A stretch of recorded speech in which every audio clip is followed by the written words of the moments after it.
गालियां और धमकियां जो दी गई है, ये दिखाता है ये कोई सहयोग नहीं है। दरअसल ये सोचा समझा प्रयोग है कि जो सबसे ज्यादा गाली देगा, वोट बैंक की वो ताली लेगा और उसे इंडी गठबंधन और कांग्रेस के नेता सबसे ज्यादा प्रोत्साहन देंगे। इसलिए ऐसे नेताओं पर कोई कार्रवाई नहीं होती। हम ये मांग करते हैं कि इलेक्शन कमीशन और वहां का प्रशासन तुरंत इस व्यक्ति पर, नजरुल इस्लाम जो जेएमएम के बहुत वरिष्ठ नेता है, इंडिया अलायंस के वरिष्ठ नेता है, इन पर कार्रवाई तो करे।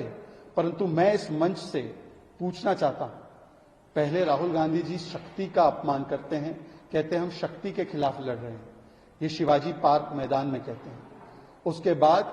देश की नारी शक्ति का अपमान रणदीप सुरजेवाला करते हैं। हेमा मालिनी के ऊपर जो टिप्पणी की गई, कंगना रनौत पर जो सुप्रिया श्रीनेत ने पोस्ट डाला जिस पर कोई कार्रवाई नहीं की गई, इस पर चुनाव आयोग ने भी एक प्रकार से संज्ञान लिया है। शक्ति और नारी शक्ति के बाद युवा शक्ति को धमकी कर्नाटका के कांग्रेस के नेता देते हैं और अब तो कांग्रेस पार्टी और इंडिया अलायंस के नेता जनशक्ति पर ही कुठाराघात और प्रहार कर रहे हैं, क्योंकि 140 करोड़ की जनता द्वारा चुने गए प्रधानमंत्री को जब मारने की खुलेआम धमकी दी जा रही है, कहा जा रहा है 400 फीट गाड़ देंगे उनको, तो मतलब ये मारने की धमकी, ये 400 फीट नीचे गाड़ने की धमकी, ये केवल मोदी जी के ऊपर नहीं बल्कि समस्त भारतवासियों को धमकी और चुनौती और चेतावनी दी जा रही है। और इसीलिए इलेक्शन कमीशन तो इसका संज्ञान ले ही, परंतु क्या राहुल गांधी और इंडिया अलायंस के नेता बताएंगे कि बीजेपी का विरोध करते करते और मोदी का विरोध करते करते कभी सेना को गाली, कभी देश के नागरिकों को गाली, देश की संस्थाओं को गाली, और आज देश की जनशक्ति को ही धमकी और गाली देने का काम वो क्यों कर रहे हैं? From Hemant Soren, he has moved a bail petition and he says that his arrest is a part of well-orchestrated conspiracy to make him join the BJP. मुझे लगता है कि इस प्रकार की टिप्पणी हेमंत सोरेन जी किसी पार्टी के खिलाफ नहीं बल्कि